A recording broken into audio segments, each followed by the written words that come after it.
Kia ora, I'm Rachel, and today we are in the pits with Shaq, HALFQUEEN. We're in Shaq's house, right by the beautiful Teenage Shaq CD collection. Lincoln Park in Kelly Osbourne. God. It's a gorgeous sunny day here in Tamaki Makaurau. It is. And we're gonna talk about some stuff. Period. Let's All good? begin. Cool.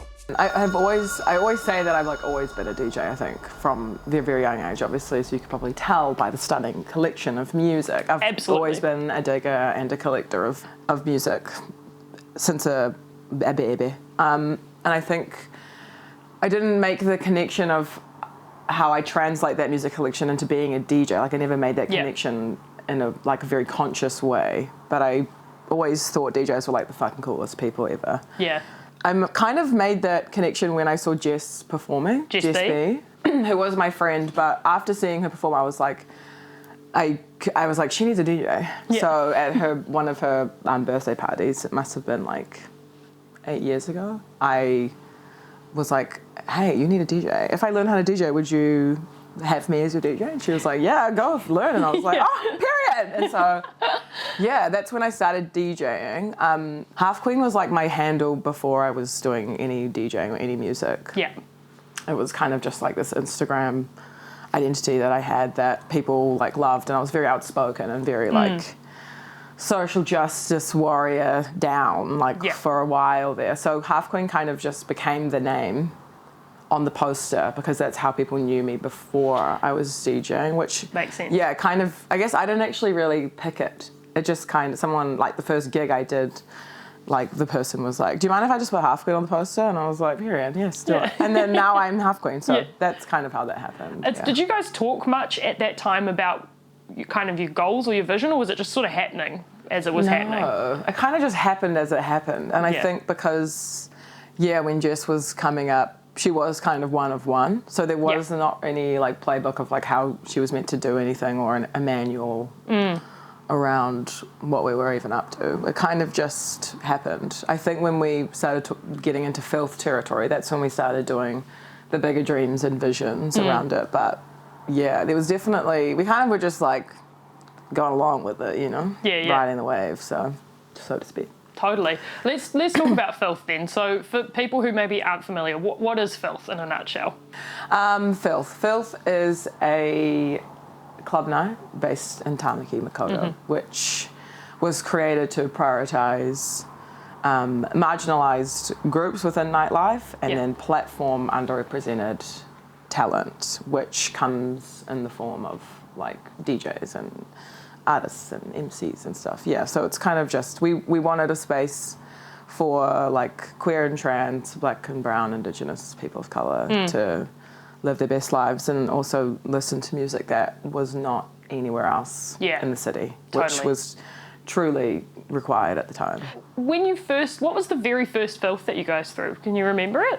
I remember it like it was yesterday. Just yesterday. The first Filth, I think it was on the 17th of November, 2018. That is fabulous recall, yeah. And it was at Whammy. And we didn't really know what we were doing because obviously Jess had done gigs before. Yeah. We've done shows, we've gone to club nights before. Honestly, I think it sold out. I can't remember, but it was definitely rammed by midnight. Yeah. And I think because the lineup was really fab, it was a couple of people, for instance, this is when Lady Shaka was going by Travelling Feather. Yeah. And she had this campaign that she was this really fab DJ from overseas. She'd never DJ'd in real life before or something. So everyone was gagged by her. She did an incredible performance.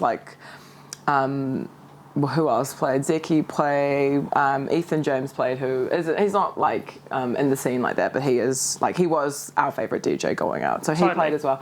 And it was just a really electric vibe. I think that people didn't really know what to expect or how to handle just what was going on, the amount of hotties in one area. Totally. And the music was just so good. It was just well curated and yeah, it was psycho. People were losing their shit. And when I guess there's something like when you're like, I'm putting on this party because I want to be at the party.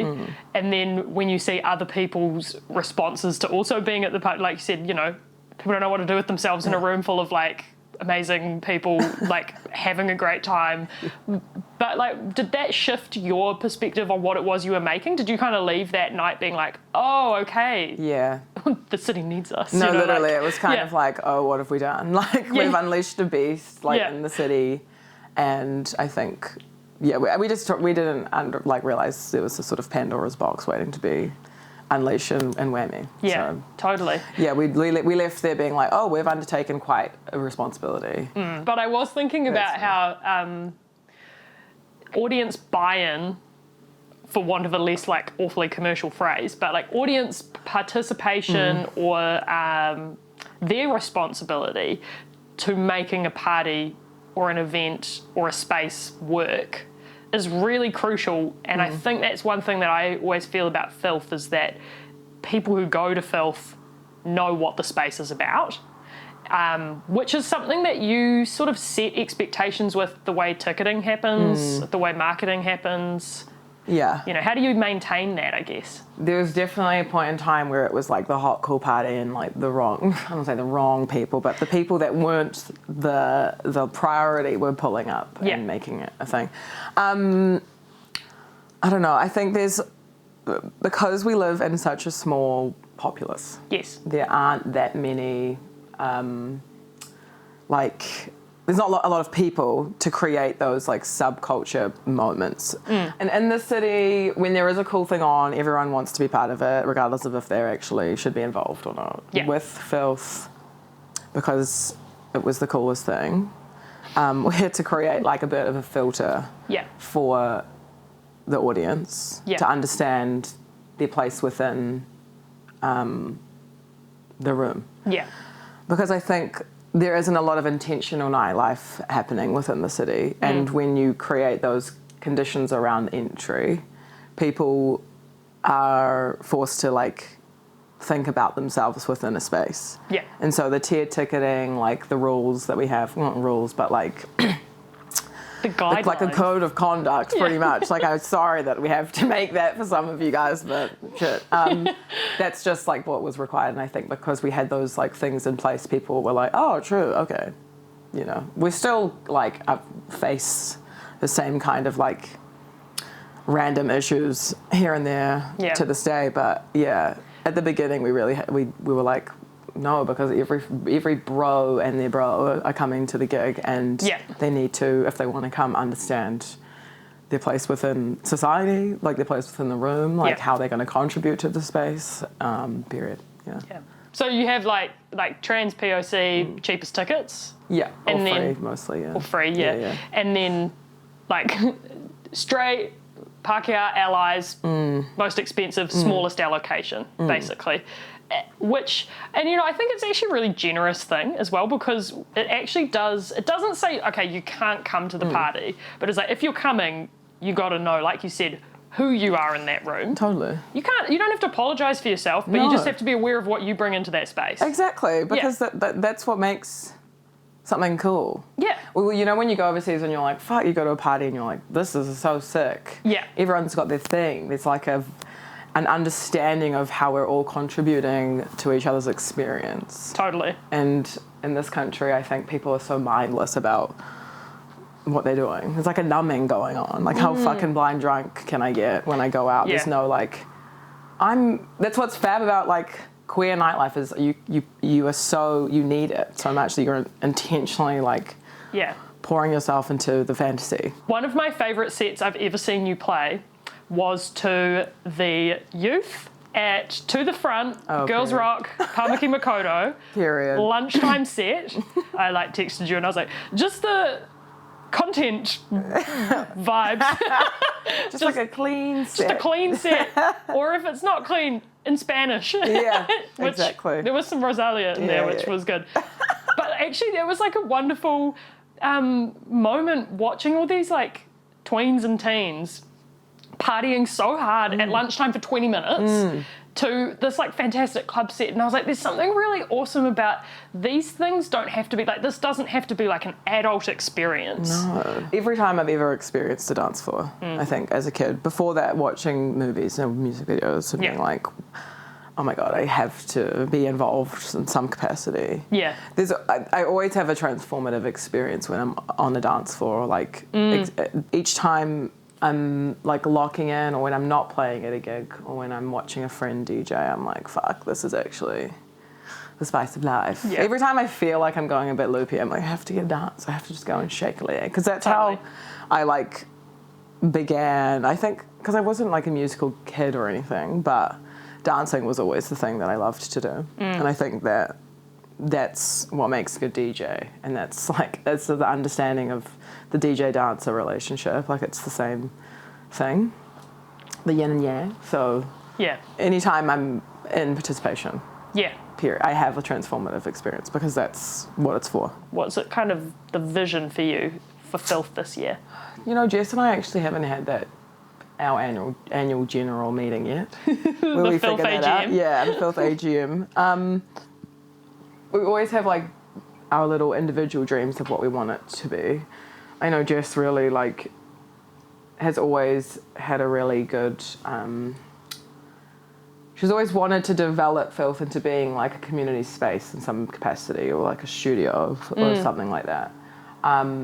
Which I think is that's like a long-term dream for sure.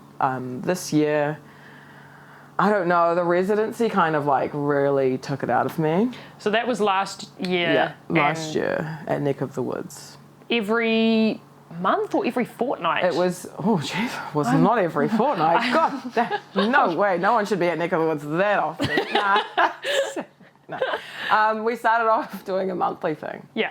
And then quickly realised at like the fourth one, we were like, this is crazy. We cannot afford this, and no one wants this. Like, no one wants to do that. Because I don't know, the intention behind it was to have the option there of a space that the sweeties in the city could go to, but also as an option for my friends touring to have a stop on the tour.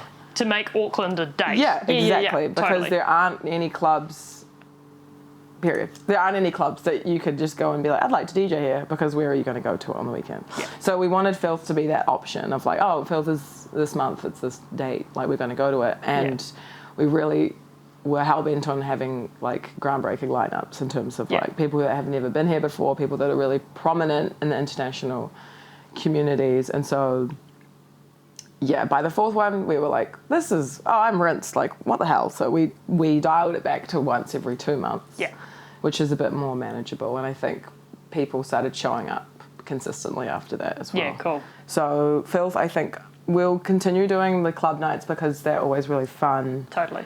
And I think DJs, there are so many DJs in the city. Every week there's a new one. Yeah. They need the opportunity to develop their skill. And when you don't have a regular club to go and DJ at that isn't like not meant to be a club, that you've made it into a club type thing that Auckland loves doing. Like, when you're not being led into those places, or when you're not like on those lineups, it's like, how are you meant to upskill? Yeah. Without having to go overseas. Yeah. So Filth, we try to bridge that gap and allow the space for people to like develop, and also have the chance to play at different times and like be on different lineups. So I think we'll continue doing the club nights for this year, and then maybe work on doing some more like festival appearances. It sounds like an exciting year. Resting, but thinking about spaces and the future of scenes is like, it feels very like rife with potential, like of exciting new things and ideas. Yeah. Yes, well, we'll see. I hope that there's some sort of rich person that maybe wants to pay us to do Filth, because that would be groundbreaking. Inquire within. But we're figuring it out as we go. People just expect that we've got it like figured out. We just don't. We're just hanging out. We're just a couple of guys. We're just a couple of guys hanging out. A couple of chill guys like trying to make a fun party. Like, I want to know about the first time you got booked overseas. When did you first play an international show? Because that's become quite a big part of your, I guess your moneyed career is international DJ touring. When was the first time you got asked to do that? I got asked to play at a gig called Milk Teeth, which was run by a couple of sweeties over in Sydney, Gadigal land. And prior to that, I'd been to Australia a few times with Jess. And so I think me DJing with Jess and then my individual DJ career kind of started growing at the same time.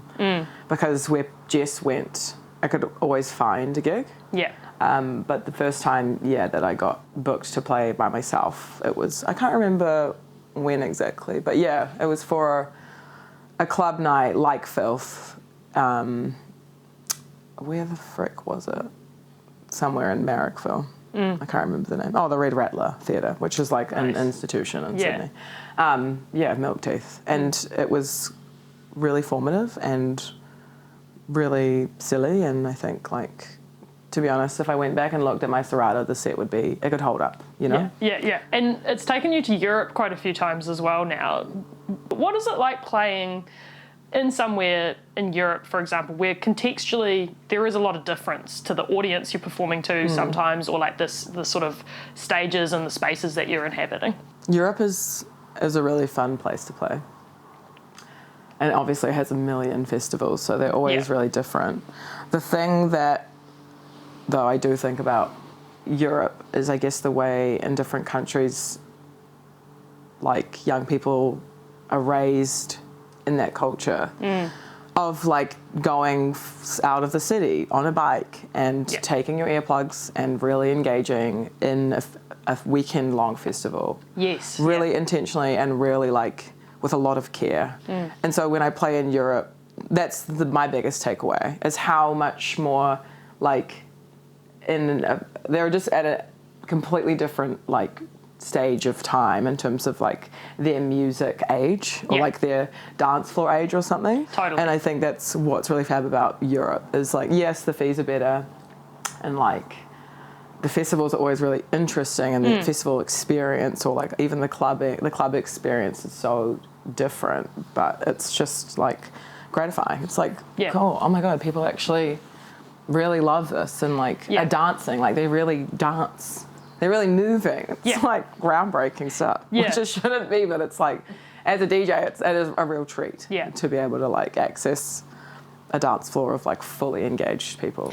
You're very committed to Aotearoa as a scene space and the potential for what, like you said, the dance floor age or the way people have learnt culturally to engage with nightlife is different here in a lot of ways than it is in places like Europe. What is it for you that's important about, having roots or a connection back here?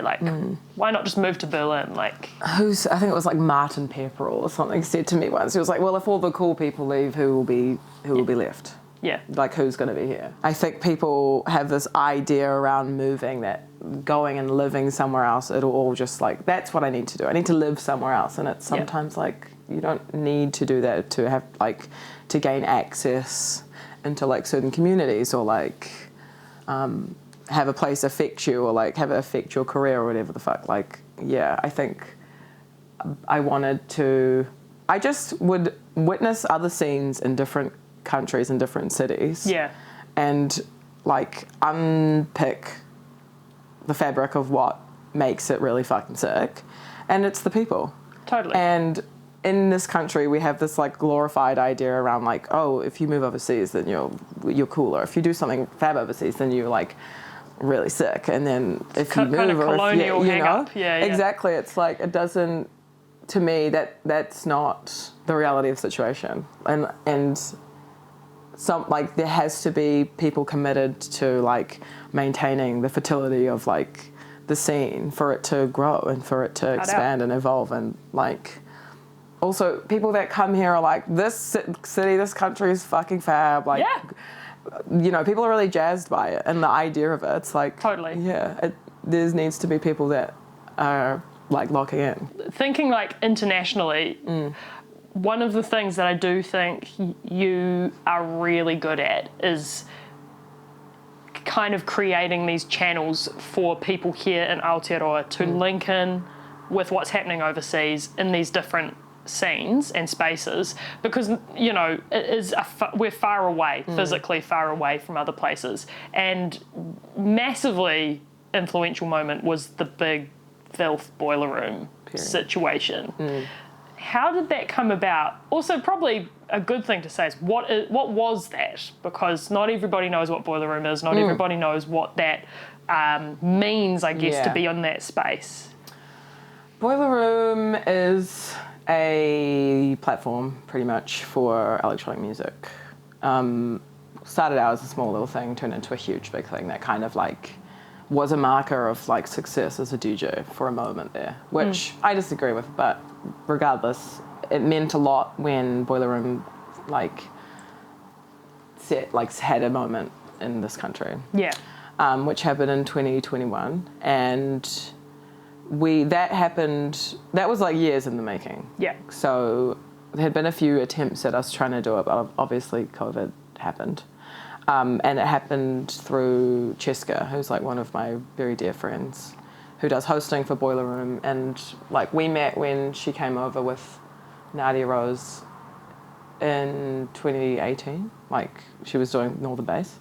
Like she could see that there was a really sick, fertile scene happening down here. So also the lineup for the Boiler Room was the same lineup as the second Filth. Cool. So it was Tina, Shaka, me, and Shaq, Zeki. And then obviously Jess and Ruby Doo had sets as well. But that kind of happened, and I don't think at the time, when we were all in that space, and because this was like pre the mainstream's like cottoning on to what Boiler Room was. Yeah.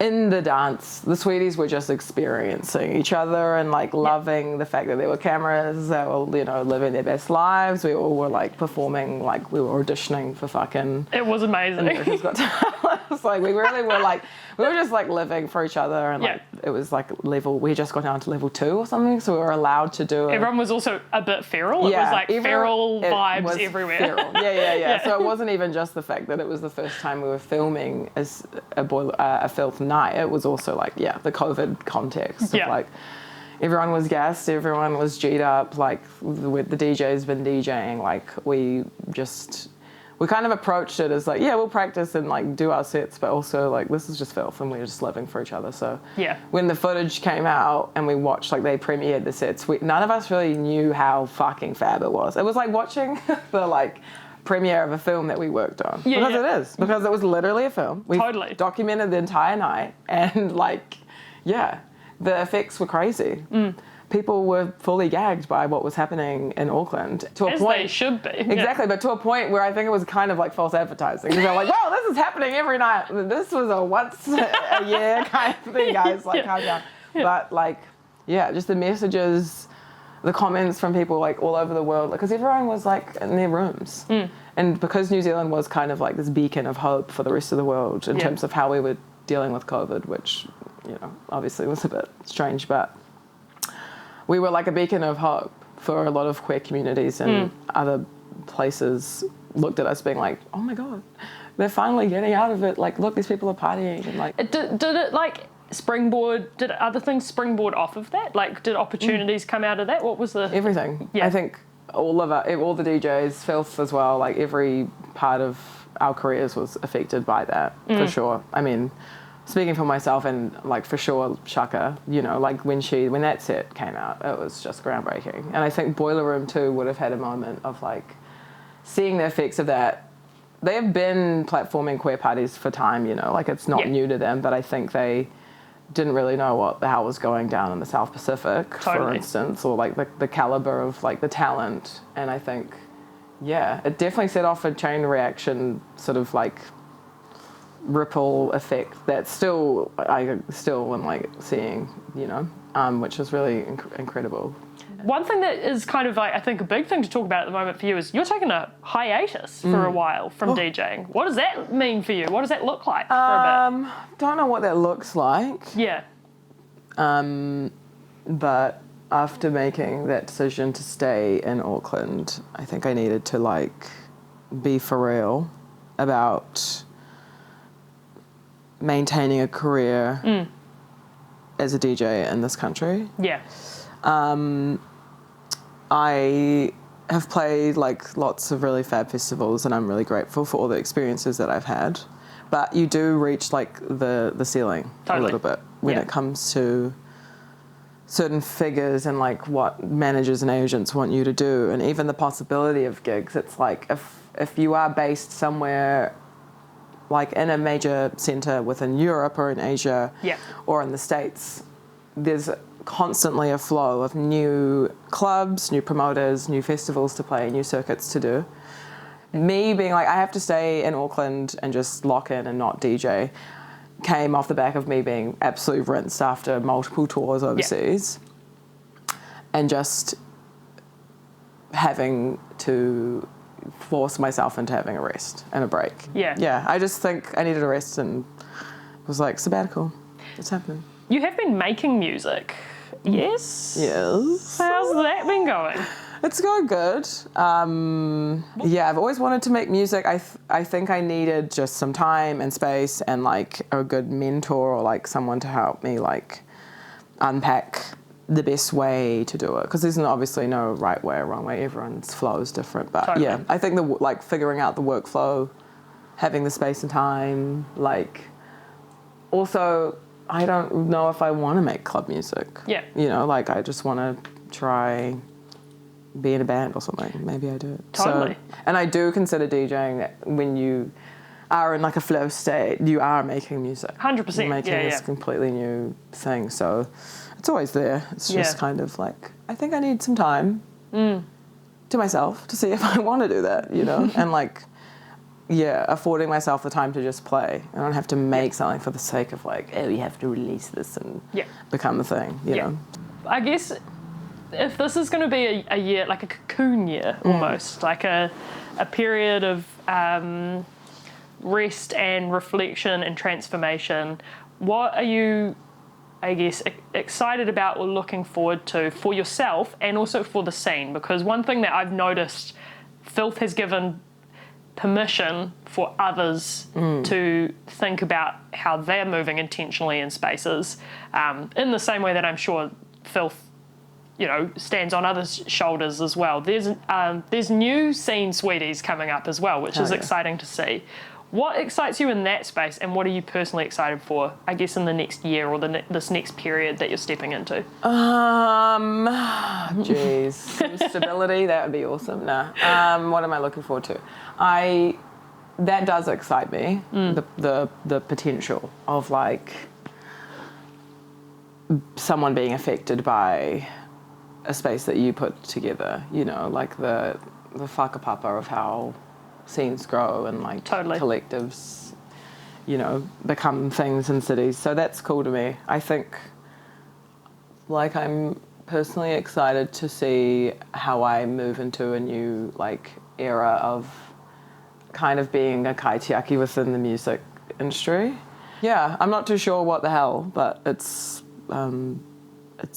cool to me that I'm like having a moment where I'm like, oh yeah, I don't have to make this about HALFQUEEN. I don't have to think about this in terms of like my career and like the steps that I have to do. It's like now I think about other people's careers and the scenes that might happen and like, I think only good stuff happens when you have a rest. Hard out. You know? And I think sometimes I'm like, who's the next generation's like fucking sweetie that's outside? You know, who's the next nightmare? So maybe a rest, but like still see you at the club. Oh yeah. This is the thing. HALFQUEEN, I might be like having a break from DJing, but like Filth is still happening. You know, like I'm still going to be doing other things and making space. Outside. Holding space. Making room. Watching people play. Live, laugh, loving. Fuck yeah. Also, I'm doing radio now, so that's also something cool. I feel like that keeps me clocked in. Yeah. It's like doing music in a different way. Yeah. So, shout outs BFM one time. Every time. Shaq, thank you so much for having us in your house. Thank you. I feel like I didn't even really talk about anything. You talk about heaps of things. I was like, what? What did I even talk about? Amazing stuff. Thank you guys. Thank you. And thank you. And thank you for listening to this bullshit.